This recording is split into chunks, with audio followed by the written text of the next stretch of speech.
Hey guys, thanks for joining us for another episode of Crew Talk, the official podcast for Bombers CrossFit, where we build healthy humans. This week we're going to be speaking with Tyron Gray, learning a little bit more about his story. But really this conversation is for busy parents, former athletes, and basically anybody who thought at one time that they could outwork bad habits on their own.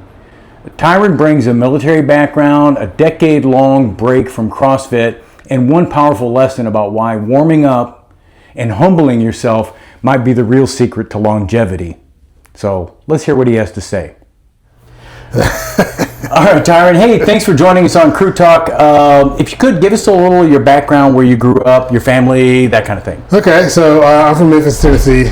Joined the Air Force right after high school, so I went to the Air Force Academy about a little over 20 years ago.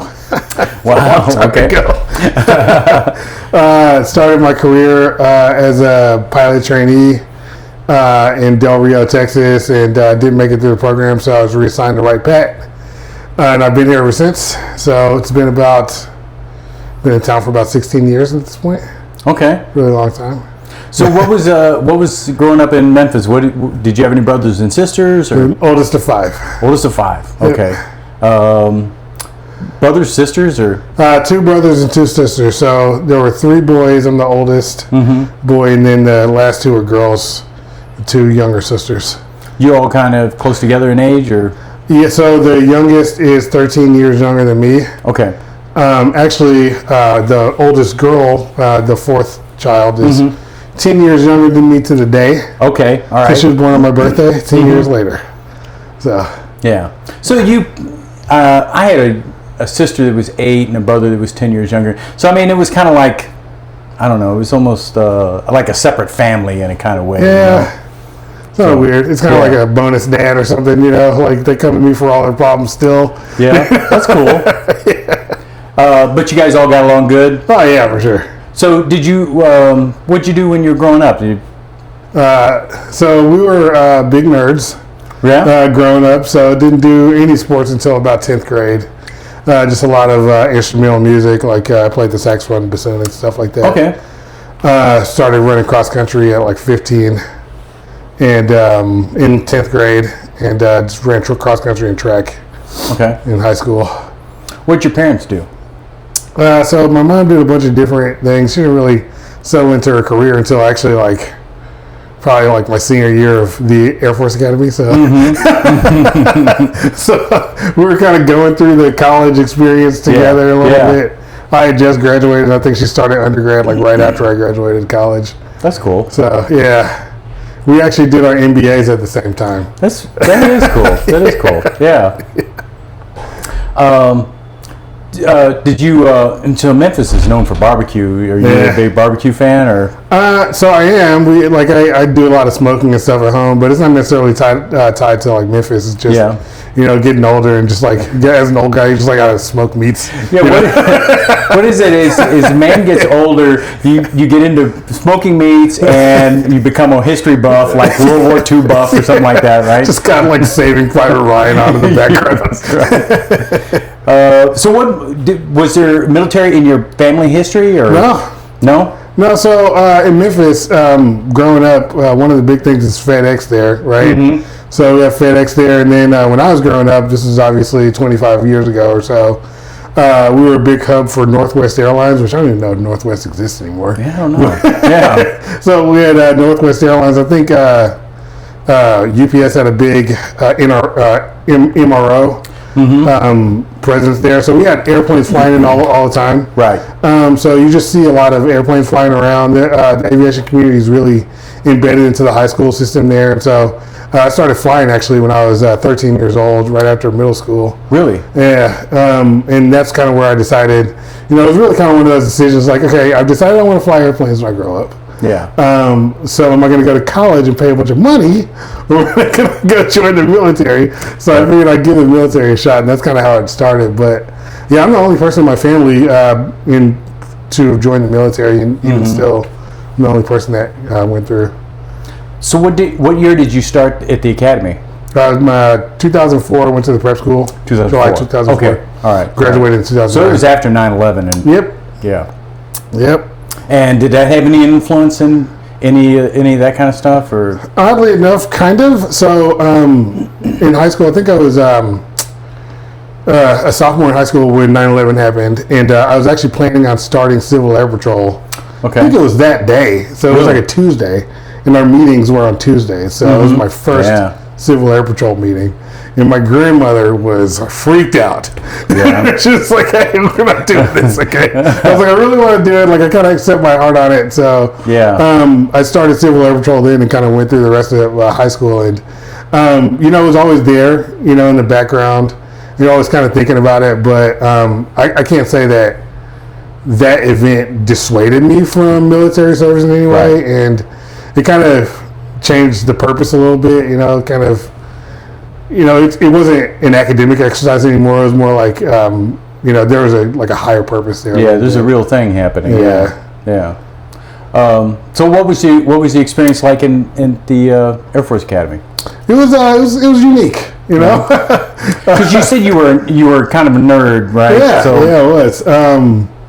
So from an athletic perspective, it's kind of surprising for a lot of people from the South, from like lower altitudes. The academy is at just over 7,200 MSL. Mm-hmm. So the air is thin. It's not a joke. It legitimately is. So like when you go to basic training, you're like, they're trying to like push you to your edge literally the first day. Mm-hmm. And so you're like, I'm a varsity high school athlete. Yeah. You know what I mean? Like, you can't break me, and like 15 minutes later you're like balled up in a corner. So it kind of set the tone, right? Yeah, exactly. It's a very humbling experience throughout. So it's definitely one of those things. It's kind of like a cornerstone event kind of deal.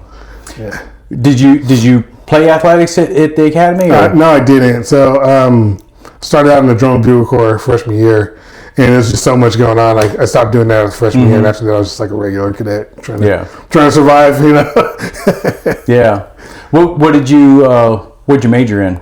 So I'm a behavioral science human factors major. Okay. So a lot of human-centered, man into the machine type of coursework there. Okay. Is that something you were interested in, or is that just something that you kind of got into? Yeah, so it's a kind of an interesting story. So freshman year, I think it's probably after the first about month or so, you have majors night, and you walk around and you see all the majors. And I initially wanted to be an aerospace engineering major, but I got a little taste of Calc 1. And I was like, maybe this is the best idea for my career. So met the behavioral science organization there, and one of the permanent professors there is an old Navy 06 captain in the Navy, human factors guy in the Navy. Mm-hmm. He was like, hey, you want to come do a bunch of really cool aircraft incident investigations? You have to have a secret security clearance before you can even show up to the first class. And I was like, oh, that's pretty cool. Yeah. So I kind of went to some intro sessions there and made the decision there. So it definitely wasn't something I even knew about before going to the academy, but it ended up being a good experience. Yeah. And was there a particular class or something that really struck out to you that really like kind of caught you? Yeah, absolutely. So again, back to the nerd thing.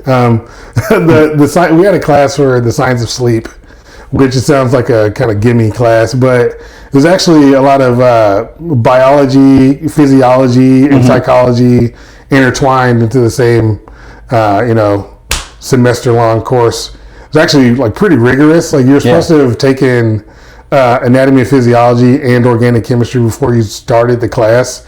It was an elective for us human factors majors. I didn't do any of that. So I showed up and that first few weeks was pretty tough, but then I kind of got the hang of it pretty quick, and it was one of those things that kind of made everything click. All the things that we've been talking about, right? All the learning memory classes, all of the case studies and things that we've been doing, understanding how sleep impacts human performance, attention, those kinds of things. Right. Yeah. That's something we talk about a lot around here, is that, just day-to-day physical activity, working out in the gym, sleep makes such a big difference. It's huge. Absolutely. Yeah. I mean, you don't think of how much healing the body actually does when you're sleeping, Yeah. But like muscle repair and things like that. There's that too. So we talked about that a bit. It's a lot of brain recovery type stuff and different phases of sleep, what your brain is doing while you're asleep, how certain ecological changes over time have changed the way we sleep. There was a study that one of my instructors did, and he was on a submarine. If I recall correctly, this is a long time ago, obviously, so I don't remember all the details, but I think over time, after the guys were underway, they switched from 24-hour clocks to, I think it was 18-hour clocks. So they would sleep their day, because they couldn't see the sun, and the sun impacts your circadian rhythms, and so their circadian rhythms shrunk their day down to 18 hours. Wow. Yeah. And what did that do to them? I mean, did that... I don't think they really noticed. Wow. That's crazy, isn't it? He did, because he was my instructor was another Navy guy, a Navy reservist, and so he was a 04 in the Navy, so he had a PhD in psychology, and the Navy just let him go around doing psychology experiments all over the place. So he flew on airplanes with folks and was in subs and stuff, and I think they just thought he was just some other random staff officer on the sub. So they didn't pay attention to him, so he was able to kind of observe those guys without raising any red flags. So you said after the academy you went to pilot training and didn't make it through that? Yeah, pilot training is pretty rigorous. So it was like 3 bad rides and it was over, right? So kind of disappointing at the time, but it ended up being pretty good for me. Yeah. Yeah. So they sent you to Wright Pat, and did you go to AFRL or? Yep, straight to the human performance wing, and I was a behavioral scientist there, doing human factors research. So I was a research psychologist there. And so, but you're not military anymore, right? I'm not. I've been out for about 15 years now. Okay, all right. So you, how long were you military there then at AFRL? So I was there for just over 4 years. Okay. So I did 2 years, 2.5 years as a lab scientist, and then I went to headquarters for a little over a year as an action officer at the AFRL headquarters staff. Yep. And then you got out and you became a civilian for AFRL as well? Actually, no. So when I got out, I moved down to Florida, and I actually worked with Bank of America for 2 years. Oh, okay. In a rotational leadership development program. So I worked in IT contact centers, IT support contact centers, and as a vendor manager, managing some of our smaller relationships. Yeah, running the bank. It was an operation. So yeah. How'd you like that? It was interesting. It was eye-opening, right? Yeah. Coming from a military background for like the previous 11 years, right, and stepping out into the civilian world, it was really kind of like fish out of water, right? Like in the military, you used to like thinking about things like officer versus enlisted, and you get into one job and that's your job for your career, and you're just like really growing that job. And in this environment, it's just none of that exists. People can get fired. It's kind of crazy. Yeah, that's right. What? That was kind of a weird culture shock. And it's really kind of, I wouldn't say the military isn't entrepreneurial. The military is definitely very entrepreneurial, but it was kind of different being entrepreneurial there and having to kind of advocate just for yourself a lot more and a lot differently and things. So, good experience. So then the opportunity came back to the Air Force, and you did? Actually. It took me quite a while. So I got out in 2015, so I've only been out, I guess, for about 11 years now. And I didn't come back to the Air Force until about 5 years ago. I don't think it's been 5 years yet. So I was at Bank of America, then I went to JP Morgan and helped develop software applications as a program manager. And then I bounced around a couple of other different roles. Speedway was the last place I was before coming back to the Air Force. Okay. Yeah. And are you happy that you made the way back? Oh yeah, so it's kind of weird. Like in a way, it kind of felt like coming home. You know? Yeah. But then like seeing it. So when I was active duty, I was a scientist. Yeah. So I didn't really deal with a lot of the business aspect of the Air Force, and I kind of grew that skill set outside of the Air Force in the civilian sector. But the stakes are pretty low, frankly, if we're being honest, right? Like dollar amounts are lower, impact's lower, just the whole organization's a lot different. You're not a core business function on the outside world as a program manager. And coming back to the Air Force, it was kind of weird because it's like, all right, the first thing I was given was like a portfolio worth like $20 million. And I was like, oh my God. And having to learn and follow all the procurement rules in the government and things of that nature was kind of eye opening. And like, I really get into like all of the like, reading documentation and understanding it and like making, presentations and briefings and stuff, like digging into the details. I really like doing that, and I had the opportunity to do that. Do believe me. Everything is a struggle. Even just any contract action is so much work and research. And yeah. So when did you and Melissa meet then? So we met when I was on active duty. I was a first lieutenant right before I headed up to headquarters. Okay, all right. And so when you got out, did you move away or? Yeah. Okay. She stayed here. Okay. All right. Yeah. So when did you guys get married then? We got married in 2018, so it was about a year after I got back. Okay. All right. So how was that when you met, and then were things serious? Was it, and then you moved away, or how did that all go? So it was a very weird time. So when I had done my year at headquarters, and my career field was very weird. So it wasn't a high priority career field for the Air Force. So you kind of had to move outside of the career field. So I went and did kind of a career shred out opportunity with the Army. And so I was actually supposed to move to Korea right at the end of my action officer tour at headquarters, supporting a Air Operations Center in Osan. I think it was Osan. But that got ripped right after I came back from the Army training, so I can go do that job. Okay. So I was like, oh no, I don't actually have any marketable skills. So that's an issue.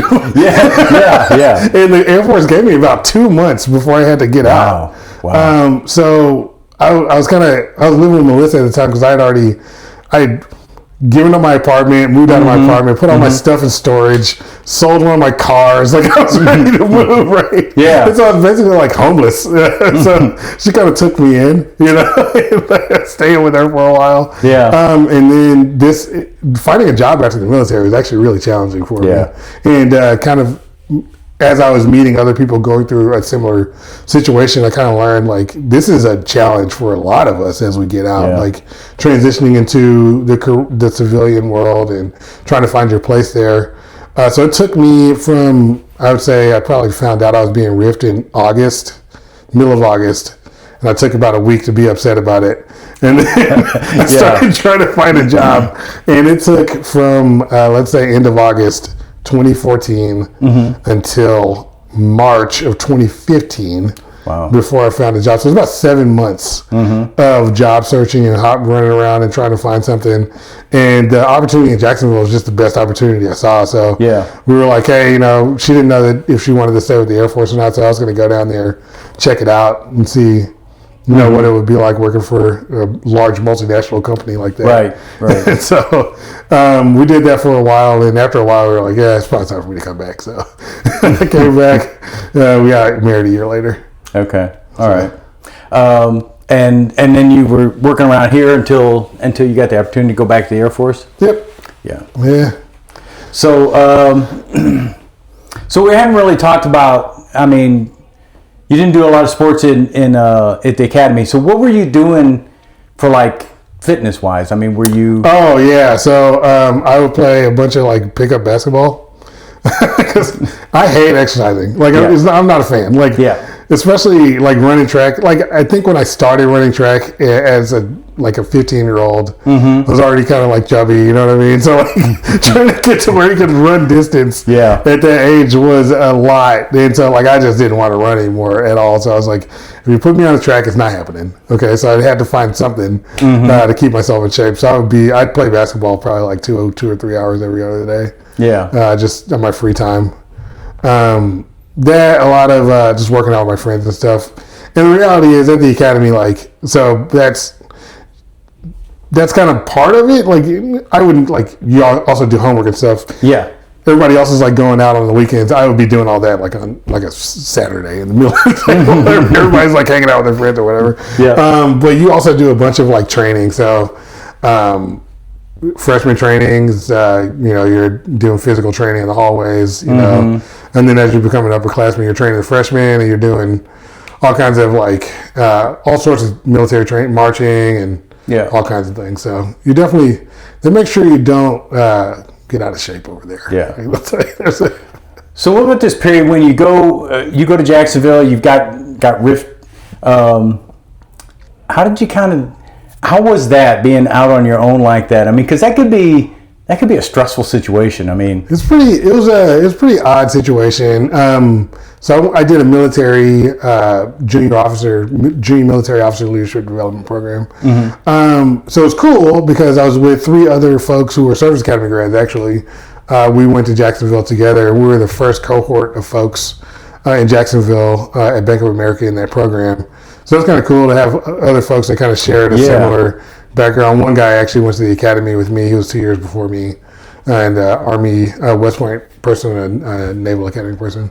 So we were tight. It was cool, but it's kind of definitely fish out of water there too. Just like trying to figure out, how do I make an impact in this organization? Right. Where do I live? This is Jacksonville, Florida. I literally never heard of the place. Yeah. Bank of America was like, you're moving there. Congratulations. It was just a big transition. But Melissa would come down from time to time. She would come down probably once. She would come there every other month, and I would come back here every other month. So we were that probably helps. I mean, otherwise that's a big transition to go from working in the military to working in the civilian world, kind of trying to find out whether or not this is what you want to do. Yeah, it was a pretty big transition. And I honestly liked the work a lot. It was a good opportunity, good job and everything. But now, did you stay physically active during that time, or was it? Tried to. I rode my bike. So I was about 7 miles from the beach. Which is kind of far. But I had a bike, and the way Jacksonville's set up is everything's just one long street. So I was able to ride down there a couple times a week. So I did that. I tried CrossFit a couple of times. I got injured, so I was done with it. I was I'm not doing this anymore. I had a LA Fitness membership, so I'll go there all the time. And stuff, Yeah. So you tried CrossFit. How was you didn't how'd you get injured? Actually, I got injured here. Okay. So I came back for one of the weekends. I was there for a week, and I was just being an idiot because I went there a couple of days that week. I was new to it. My body hadn't really adapted to it, and I think we were doing everybody else was doing toes to bar, but I couldn't figure out. I wasn't doing that. Yeah. So I was doing a scale on the floor, and I think I had already kind of jacked up one of my shoulders good, but I was trying to push through it, and I ended up snapping this shoulder pretty good. So it took me probably about 6 to 8 weeks to get back from that one. And once I did, it was kind of weird because in Jacksonville I was by myself, so I was having to drive myself to work and stuff. Did you go see somebody about it, or? Yeah, it was weird. So I had health insurance and everything, which is rare. Yeah. So it's getting out, right? So, but VMA, I paid the money so I could have it because I just didn't know what was going to happen out there. Did you do PT or? Went to PT. I asked for a MRI or something on it. They chose not to because they didn't feel like it. So I just I don't know what the reluctance is with MRIs, but So they were like, here's an ice pack. And here's a band. Just do this every now and again, and you'll be okay. Okay.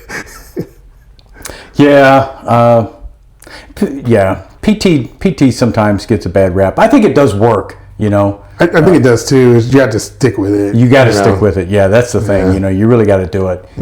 And be smart about it.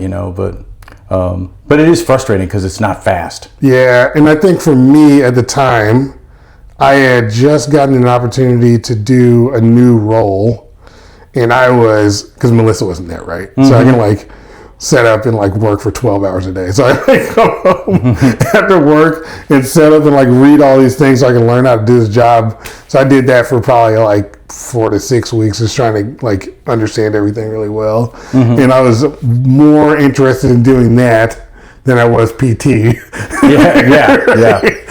So I definitely fell off on that pretty bad, and it just took a while for me to heal because I just didn't keep up with it. So, what was your experience like going to like LA Fitness? Did you enjoy that? Did you go to classes or did you I just did my own thing? Just go and do your own thing? It's fine. It was difficult to keep going. Yeah. Like I'd get a good 6, maybe 8 week streak going, and then I'd be like, yeah, I'm gonna take a week break. So a week turns into like 6 months. What did you do? Did you come up with like a circuit or something like that you did, or? Yeah. So when I was at the academy, I had kind of a routine So the academy has this like really rigorous PT test that we have to do twice a year. Mm-hmm. So you have to stay on it. It's like pull-ups, push-ups, sit-ups, really crazy like run, long jumps. Yeah. And this whole thing happens in like 20 minutes. You have to go through the whole thing in 20 minutes. So you have to so I had a routine for like pull-ups and all those other things I would do. I probably burned myself out on it because I was like, I could do that when I was like, like 18, 22. I'm like 30 years old still trying to do this. Yeah. Right? So I was like, that's probably why some of my breaks went from a week to 4 months. Mm-hmm. So. Yeah, do it for a couple of weeks and then stop for the week. Yeah. So when did you get a little more consistent? When you came back here? Yeah, for sure. So after coming back, I started working at JP Morgan. So I was working in Westerville. Mm-hmm. Tried to kind of keep with it, but I mean, I was there. I would leave here at 6:30 in the morning, and I wouldn't come back home until 6:30, 7 o'clock at night sometimes. So, and we had a baby at the time. So my son was like 6. Well, he was born when I was there. Yeah. So it was like, you're not doing anything, right? Yeah. And then I was in my MBA around the time that I decided to leave. I left because like it was a lot. Driving back and forth. I'm in my MBA program. So I kind of left and kind of focused on the MBA for a few years. Mm-hmm. But that was trying to work full time and do an MBA. Yeah. And have like a 6-month-old. Yeah. To like he like 60. I think it was 2.5 when I got done with the program. Mm-hmm. So it wasn't a whole lot of time. That's a lot. Didn't have a lot of me time. Yeah, that's right. That's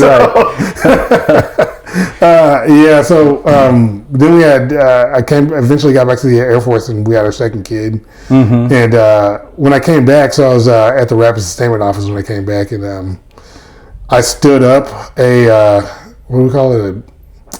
Basically a branch. Okay. I was like employee number 1. And so I had to build it. So I was on the road 24/7. I was probably traveling 2 or 3 weeks a month. Wow. Yeah. So there just wasn't a whole lot of. I didn't really nothing. We didn't slow down enough to even think about it. Yeah. Until about 2 years ago, and it still took me a little while after that. I think Melissa and I just decided both of the kids are crazy. Yeah. I mean, they're going to be crazy. There's nothing to do about it. So we're just going to bring them. Yeah. And hopefully they're not too crazy and they don't get their faces bashed in by a dumbbell or something. They've been here and they're little angels, I've seen them. Your daughter gives me a high five every time I see her. So, yeah. Yeah. But yeah, I know as a parent, you always feel like super sensitive about what your kids are doing. Man. But the reality is, I mean, I see people bring their kids in all the time. And the kids are fine. They're doing fine. You know? It's when they just start randomly crying because you're not paying attention to them enough or something. They're trying to open a can of Pringles or going crazy. Yeah. Yeah. So recently you guys decided, so Melissa's not doing CrossFit, but you're going to do CrossFit, right? Yep. So what kind of drove that? So, you're like, one day this job's going to kind of calm down, you know, and I'm going to have some me time. Well, that didn't happen, right? Right. So for me or for her role got a lot crazier. So she was in kind of like an oversight role before she was a technical expert. So she helped a lot of different organizations with certain paperwork things they needed for airworthiness. Then she moved into an actual program office, and they're on the road a lot. Yeah. I'm on the road a lot.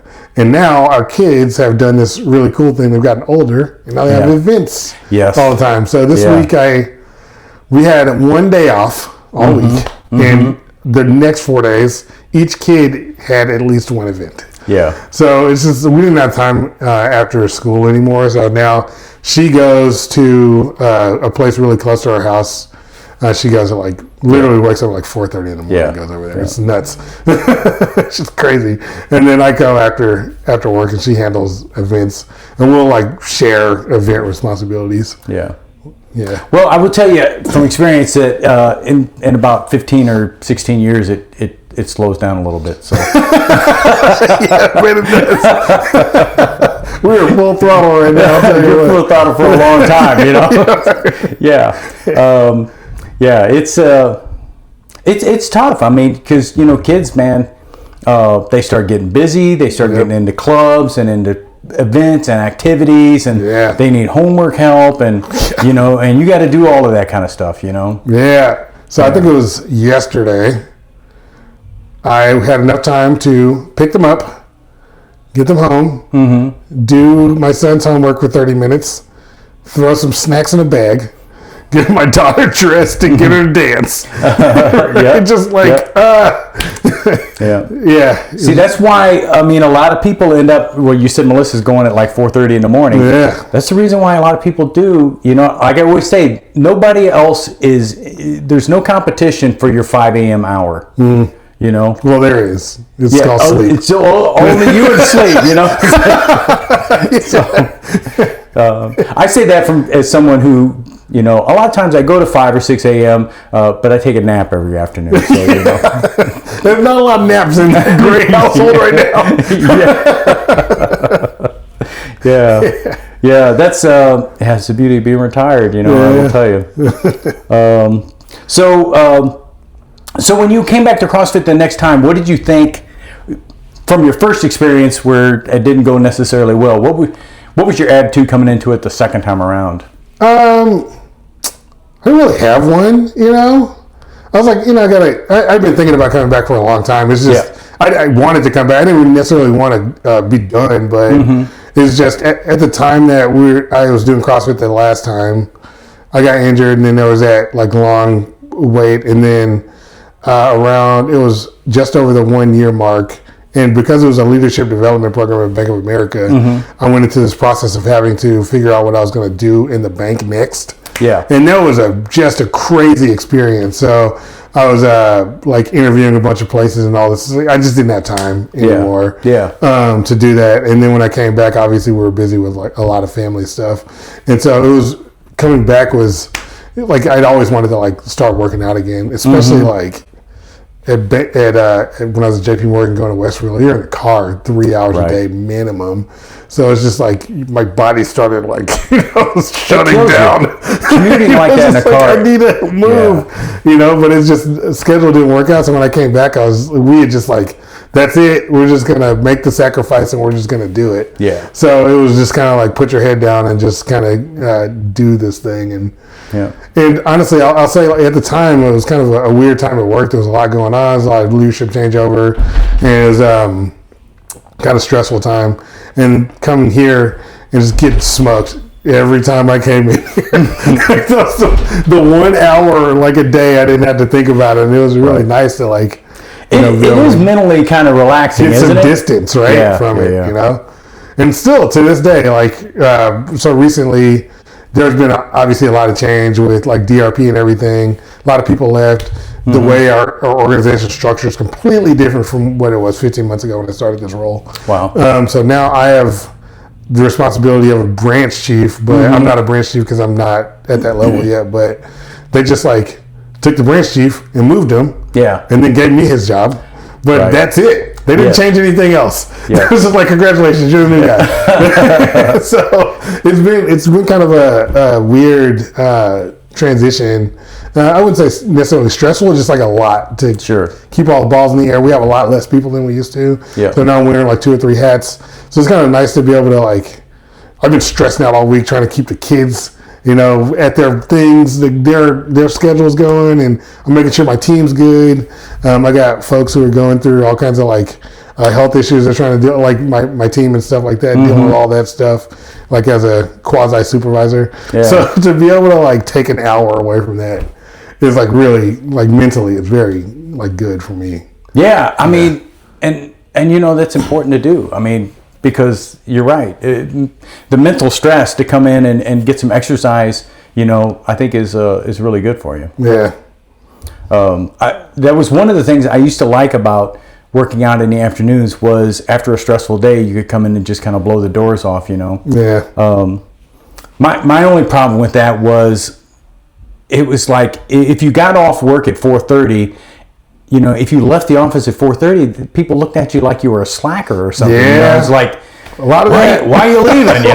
It's like, you stop paying me now, okay? So, I mean, I don't want to hurt your feelings, but I only come here because you're paying me, you know? So, yeah. But it was sometimes a challenge to get out, get here. For me, a lot of times I'll have the best intentions. Like, I'm going to be there doing the 4:30 class, let's go. Yeah. And then, so I need to leave probably by like 3:55. I'm leaving the base. Everybody's leaving at the same time. Yeah. So you got to sit in line there. So if you're not out of there by 3:55, you don't make it 4:30. Yeah. And it'll be like 3:50 and I'm about to pack my stuff and somebody comes up to me and starts talking to me and 30 minutes later I'm like, dang it. I'm not making it to 4:30 today. 100% I feel that too. A lot of times I just have to go home and like get on the computer like once the kids go to bed and keep doing stuff. Well, I'll tell you what, I had somebody that came into late class just about a week ago and they were saying, hey, I hope it's not a problem. And I was like, I'm never going to challenge somebody. If you get here and you're 5 or 10 minutes late, that's fine. Okay. Yeah. We'll figure out a way to get you up to speed and, because I don't want you to miss out on the opportunity just because you were 5 minutes late to class. Things happen all I mean, because, stuff like that happens all the time. So, So, if you're running a little bit behind, come on in, I tend to. I mean, sometimes it's like, it's 5 o'clock. Like, maybe I'm going to do 5:30 today. Just push it off. So what's your thought? So, I mean, you've had the previous experience where you got injured, Are you just approaching it a little bit differently then, or? Let me just caveat the injury, right? Yeah. So here's the reality. I get injured all the time. I really do. Yeah. So in college, sophomore year, I tore my ACL going to breakfast and I fell down some stairs. I get hurt all the time. It's not a big deal. It's like, it wasn't like a super emotional event. Yeah. So, all right. So, but I mean, typically if you come into the classes though, you get warmed up and stuff like that. Yeah. Hopefully that kind of prevents that kind of thing. But I mean, in my part, like I'm much older now. Let's be honest here. So I'm not going to be like the number one CrossFit Games guy. There's a lot of ego in this thing these days, right? So sometimes you're trying to push yourself and get better, but within reason. I'm not going to try to like. That's what I'm getting at. Is that you've got to have a realistic attitude about what you're trying to do, and and what you're capable of doing.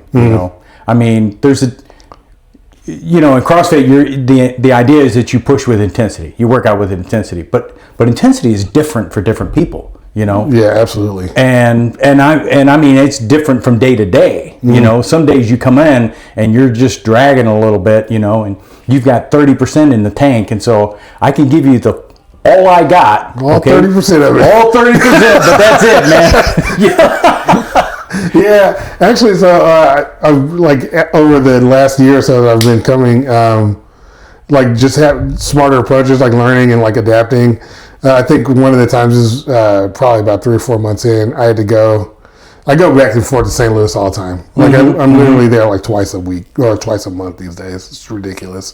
But one time I came back, left that morning, drove back, didn't drink any water because you don't want to drink any water because then you got to stop. Yeah. You know what I mean? So super dehydrated, came in here. I think it was a rowing day. I remember that. Oh man, I was done. I was like, when I drive back from a long road trip, maybe I'll skip that day. You know, just or maybe drink some water when you're driving. You know, if that means you got to stop, well, then so be it. You got to stop. You know. But you probably should keep your water intake up. Yeah. Because when we talk about sleep, I mean, getting some water in is a good idea too. Yeah, that, and for me especially, because a lot of times when I'm there, I'm in meetings, and these meetings are very boring. Yeah. And so I'm just slamming caffeine the entire time. Yeah. And coffee does tend to dehydrate you. Oh, yeah, we get you good. So, like, a week of that and then no water on the drive back. Yeah. I will go and I will say, that I drink a lot. Well, I drank a lot, but it was all coffee, It's like, and you need to get some regular water, too. My wife's after me about that all the time. So. Actually, Melissa got me this giant. This is the thing here. Yeah. It's with me everywhere I go. And you drink it a couple of times, or at least once. Oh yeah, like this goes with me everywhere. So yeah. Dylan used to walk around with that gigantic thing. I think he still does, and he drink that entire thing all day long. So yeah. So what are your, as far as like goals and stuff, do you have any goals as far as like CrossFit or? I mean, I wouldn't call them like maybe soft goals. Okay. Like I'm used to like when I was younger, like if I'm going to do pull-ups, I'm going to do the pull-ups. And like as an older guy, like I can do maybe like 3 or 4. Sure. But I can't like bang out like 15 of them like I used to be able to, right? But it's kind of a little disconcerting when you can't do like the RX level workouts, but like you understand it. But like things like rope climbs, like I'm still not there yet, but it'd be cool to be able to do those. Yeah. Double unders, I'll get there. It's just like I think that's mostly mental. You just got to get there. Yeah. I had a particularly bad double under day today. So. I heard, your rope. Yeah, my rope. Yeah, but you can't blame the equipment, It was all operator error. So, but hey, sometimes you eat the bear and sometimes the bear eats you. Yep. So, that's how it works. Double unders they're humbling. So they sure are. Especially when you look at some people and it's like, so you just do like this? Oh yeah, it's easy. Just do this. Yeah. It's like, wait a minute. Yeah. All right. Single unders took me months to get. It took me a long time. Yeah, it took me a long time to get single unders. Yeah. I was out at the base and I would, coaches would come up and they'd say, oh, okay, all right, well, I'll show you. And so they would tell me things and I couldn't get like 2 times in a row on single unders, And so we would try this and try that and try jumping without the rope and try jumping with the rope and then try like spinning your hands and they'd work with me and give me some cues and stuff. And after 20 minutes or so, I still couldn't do anything. And they'd say, well, just, keep working at that and... We'll try it next time. We'll try it next time, buddy. I don't know. Maybe, this thing. I mean, nothing's impossible, so, for most people. And but with that, there was one day, I mean, I was practicing them from time to time and, pretty regularly. And I bought my own rope and that really did help a lot. Mm-hmm. And then one day it just kind of started to click and bang, the next thing I knew, I could do a lot, and I was really good at them. And I always thought the double unders would come along the same way, and maybe it will one day. One day. It just hasn't yet, But I always remember what my mom used to say, nothing worth having comes easy. Right. So, so what are some other things that you'd like to get? I mean... toes to bar would be good. I want to be able to do a healthy amount of pull-ups again. That'd be pretty cool, so you said you can do 2 or 3 like strict pull-ups or kipping pull-ups? I could probably get like 5 or 6 at this point. Strict pull-ups. Yeah. But that already puts you above like 80% of the population, of your age group, Right. I mean, most men could not do that many strict pull-ups. Yeah. So, I mean, that's already pretty good. Yeah, I mean, but most folks didn't have to do them when they were, like, I started doing pull-ups a very long time ago, so it's like one of those things that doesn't really go away until, maybe I get a little bit fatter. We'll see.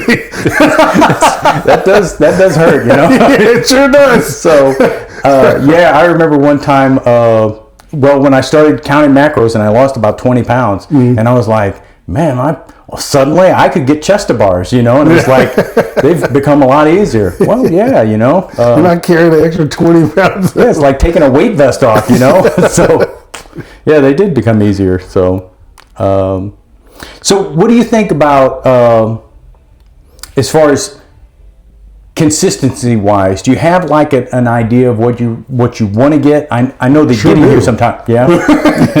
I like to go at least 3 or 4 days a week. And there was, it's kind of crazy, like with the shutdown. And we were down for like about a month and a half. Yeah. There was a solid about 2.5 weeks before I got called back. And I was here probably 4 days a week. Yeah. And like the amount of growth I had in that like 2.5 weeks was pretty surprising to me. And I was like, I kind of want to get back to that, but full steam ahead again. It's really difficult. Like we're traveling so much. I'm on the road all next week and week after next, and to be honest with you, so we've got the consistency club with it, which is or the committee club, which is 4 classes a week, right? And the whole purpose for that is if you're consistently coming 4 classes a week, you're gonna see results. Yeah, it's surprising how fast it is. Yeah, and if you see results, that's for members. That's the return that you're looking for. That's the reason you come in the door, is you want to see yourself getting fitter.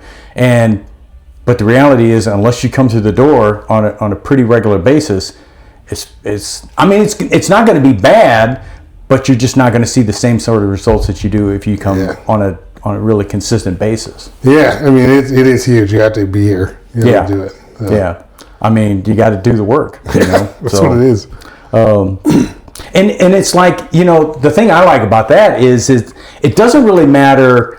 You can come in and scale every single workout that you do, that really doesn't make any difference. You're still going to see results, So it's a journey, right? If you come in and you're like, I'm going to RX every single workout, don't even worry about it. I got this. Yeah. You're going to be disappointed. That's the most likely way to get hurt. That's how you're going to get yourself. So when you start, letting your ego decide whether or not you should. Ego right there on the front mat right before you walk in here. Yeah, you sure do. So, I did this workout today, and so it's supposed to be dumbbells or 2 dumbbells and the thrusters, and my right arm was just not feeling it, And I thought, it's only 4 reps. I could get through it. And tough through it. Yeah. And I was like, yeah, I can, but I'm just not going to. And so I just did one weight. If I tough through it, maybe probably won't see me again until next week, maybe, because I'm going to have to recover. If I go through it, I won't be able to sleep tonight. That'd be okay. And so, no, I'm going to leave my other arm alone. I'm going to get a good night's sleep tonight, Yeah. So, so what about with your kids now? Okay, how do you try and incorporate, because I always like this idea of when kids grow up seeing their parents doing work every day, they recognize that that's just a part of life. I didn't grow up like that, and I kind of wish I did. I really wish that I had done a better job of setting that example for my kids, right? But do you think about that? And do you? Yeah, absolutely. I mean, our kids are so young and they're very impressionable right now. So we definitely think about that, just like in all facets of life, right? So it was frankly annoying to have them here. Okay. When Melissa and I were trying to work out together, right? Just trying to juggle all of that. Yeah. But then not only do they see us working out and they're like, this is important to our parents, and like this is a part of their lives, it's going to be a part of our lives too, but then they also see other adults as well, right, and so they think they see it's normal, and other kids are here, and it's just like a normal part, and we have kind of a really good community, so it's like really cool to have them involved in that. So like from an exercise perspective, that's really important, but then they also see us from a work perspective, like an actual professional. They see our professional lives too. So it's like to your point, like I didn't really see a lot of that growing up, because like my family, we had a lot of work to kind of figure out. My mom like had a lot of work to figure out where her professional life was going to go. So you don't really see that growing up, but like now they will see us, kind of doing that. Yeah, and I think that makes a big difference as far as, because again, like you said, kids grow up, they see that, and it just becomes the normal thing, I mean, it was like, we tried to do with my kids was homework was like as soon as you came home. And so you came home, and before you did anything else, you had to do your homework, you know? And it was just kind of like, it was just a routine, And so they just kind of expected that that's the way it was. Yeah, my son's he instilled that discipline onto me. Really? Yeah, he's like that. We just got home. I'm gonna get a snack, and then we're doing homework. Let's go. Oh man, yeah. I used to.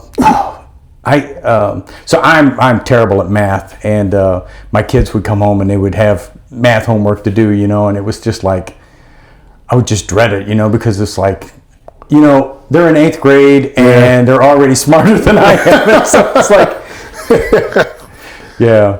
Yeah, my son gets very frustrated because I tell you, I do a lot of spreadsheets and stuff, so I approach his math like spreadsheet style. He's like, "Daddy, what are you doing? This is how we do it." Yeah. Well, and they were coming up with like new ways of doing long division and stuff. It's like we used to draw the little thing like that. And it's you just gotta accept it. This is different. So. Yeah. And we're learning together. So, and I my teachers used to say that, you're not going to walk around the rest of your life with a calculator in your hand, and it turned out that actually we did. I literally I have a supercomputer in my hands. Yeah, now I can actually just talk to my phone and ask it what's wrong, and it can tell me. So I mean, right? Yeah. Well, so Tyron, is there anything that I didn't ask you about, or that I don't think so? Yeah, no, it's cool. Yeah. So you did say you and your mom did MBAs together at the same time. Were you going to the same school? We were not. So she was going to the University of Phoenix. Okay. All right. She was doing hers online, but it was kind of weird because I was at Notre Dame doing mine, right, as an executive MBA student, so it was part time. So we were talking about homework sometimes, and I was like, she's doing more rigorous homework than I'm doing. It's like, what's going on here? Like, that's like harder than what I'm doing. And it's like University of Phoenix, like, Hey, so, but that's great. I mean, I love the fact that you go back to school like that, and it was really cool, like us having that to talk about. So we were like catch up every once in a while, just like talk about like the struggles of like doing this while trying to work and everything. And she was like, I'd be like complaining about having to deal with the kids. It's like, oh, it's too bad, Because my youngest sister was long out of the house by then, so she was like, oh man, that's too bad. You got to wake up and change diapers. Oh, what are you gonna do? Yeah, Mom doesn't have a lot of sympathy about that. She did. So. All right. Well, hey, Tyron, it's been great getting to know your story, and thanks for sharing it with us on Crew Talk. Thanks for choosing me for the podcast, Daryl. All right. Yeah.